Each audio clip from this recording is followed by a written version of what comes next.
this has me thinking because the CEO was shot, he was brought to the hospital, and he ended up being pronounced dead. Yes, yes.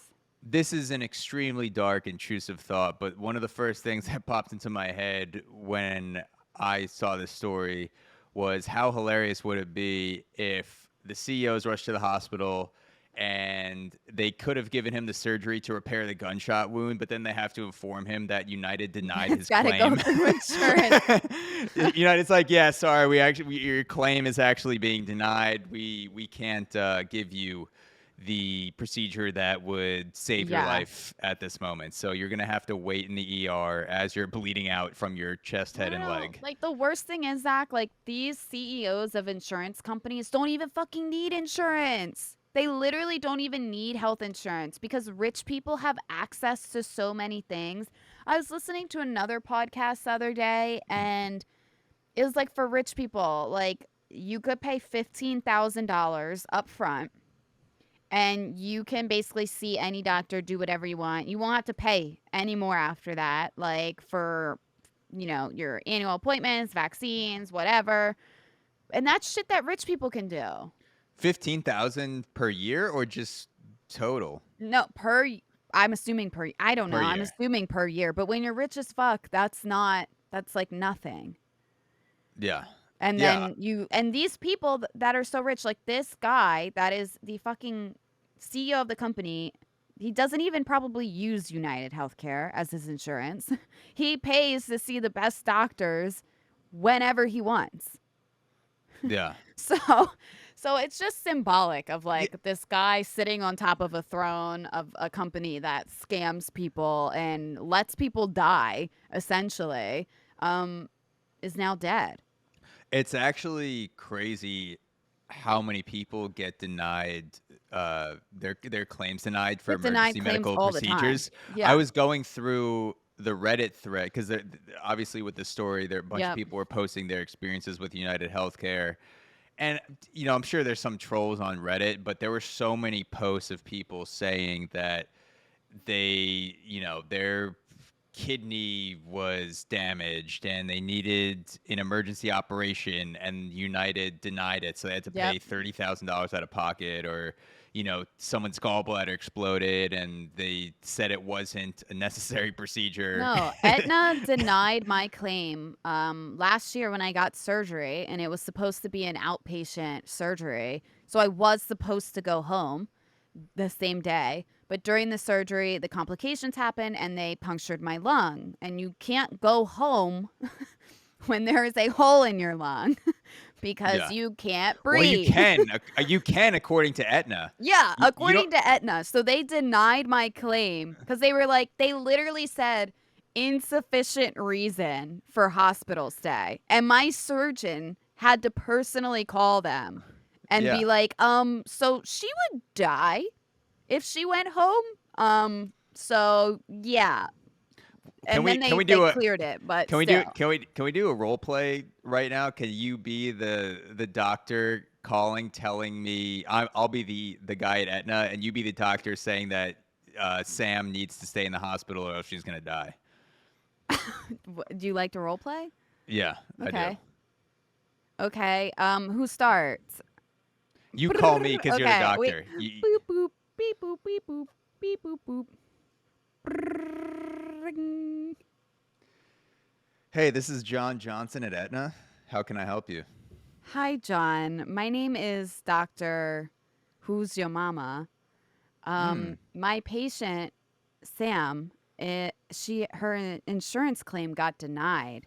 And it says here that she did not need to stay in the hospital, but she, in fact, had a massive hole in her lung, on her body, fractured ribs, run over by a car, dragged around. She couldn't go home.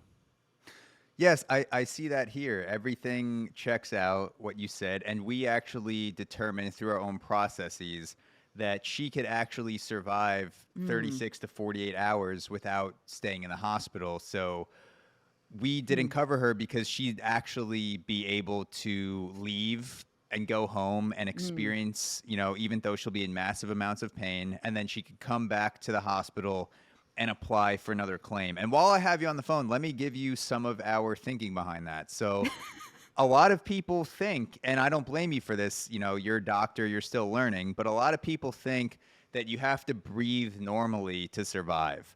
But here at Oh. yeah, that's the confusion. So here So at weird. I spent like 10 years in med school and that just totally slipped by me. yeah, so here at Aetna, we've done our own studies, and you could actually survive 72 hours by pure wheezing. You just wheeze your way through life as your lungs are collapsed and Gotcha. bleeding Okay. out.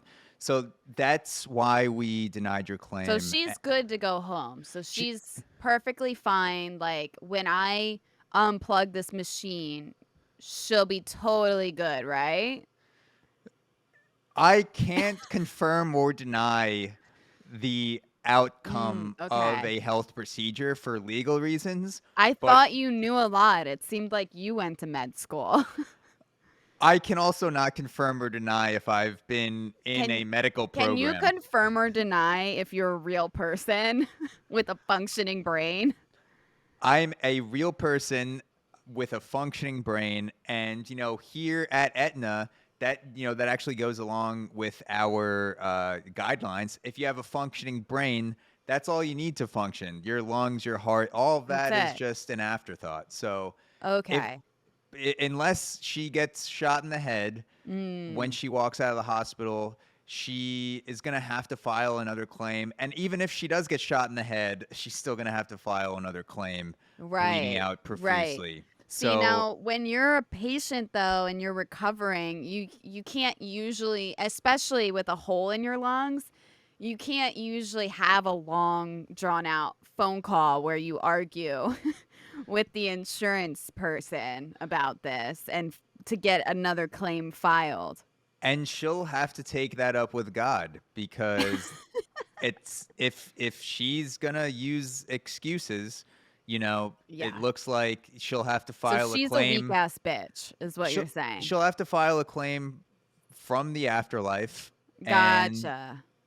you know, it's not my place to call her a weak ass bitch. I cannot confirm or deny I can. I'm a her doctor. So, bitchiness. So yeah, and you know, according to the tests and the blood work, weak ass bitch. yeah. Sorry, you're breaking up. I'm getting another claim in right now. It says this guy had his leg amputated and he's Uh, bleeding out. I got to deny uh, something else real oh, quick. okay. Gotcha. Oh, I'll okay. I'll talk to you later, I'll talk to you I later. guess. Bye.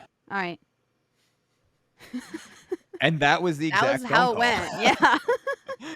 Yeah, how close was that to the phone call that you overheard with your doctor?